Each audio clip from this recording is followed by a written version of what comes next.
And good evening. I busted out the rain tie because we have the rain on the radar, a little bit heavy once you head north and east of Summersville. It's moving east at a pretty good clip, and it'll end here this evening, but the roadways will remain wet. All of us are under high wind warning, and that is for tomorrow thanks to this storm system that is blossoming across the nation's midsection. We are going to hear reports, lots of reports of wind damage and tornadoes up and down the Mississippi Valley.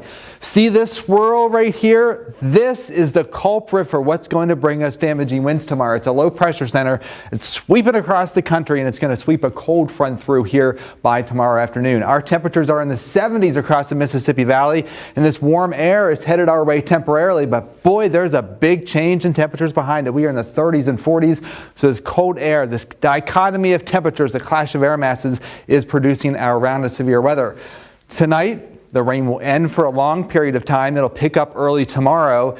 And then after about noon, we have sunshine. And these isobars are just jam-packed together. This front comes through between 3 and 7 o'clock. That's the strongest part of the wind event across our region. It will be snowing on the backside of it in Snowshoe, West Virginia, while a squall line moves through Washington, D.C. A big change in temperatures behind it. Sunday, though, is going to be absolutely gorgeous under high pressure, and then we warm it up very nicely early next week. As a matter of fact, we'll have temperatures well into the 70s before the next storm system moves across the country, bringing us rain toward the middle part of the week here across our region. Forecast gust. This is 12:30 a.m. on Sunday. We are still dealing with gusts 25 to 30 miles an hour, but the brunt of it will be earlier.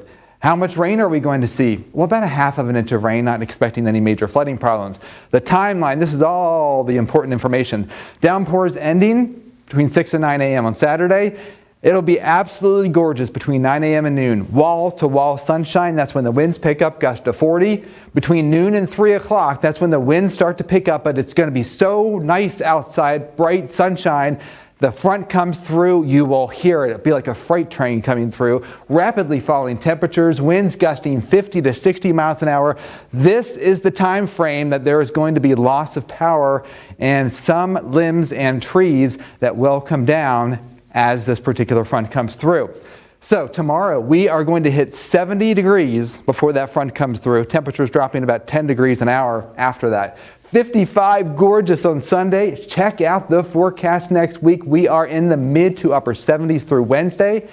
We will have rain in here late Wednesday. Cold front comes through, but we are seeing temperatures behind it still mild. Seasonable on Thursday with highs near 60 and overnight lows down into the 30s. So as I mentioned a little bit ago, you want to have your power generator up. We are going to see power outages. Fortunately, it's not a long duration wind event, but when it comes through, it's going to come through with a punch for sure. Hopefully it's not too bad, man. All we have to do is buckle up and wait and see, and be prepared with all the things you said in that package, which was great. We just got to be prepared and hope for the best, right? Yep, definitely.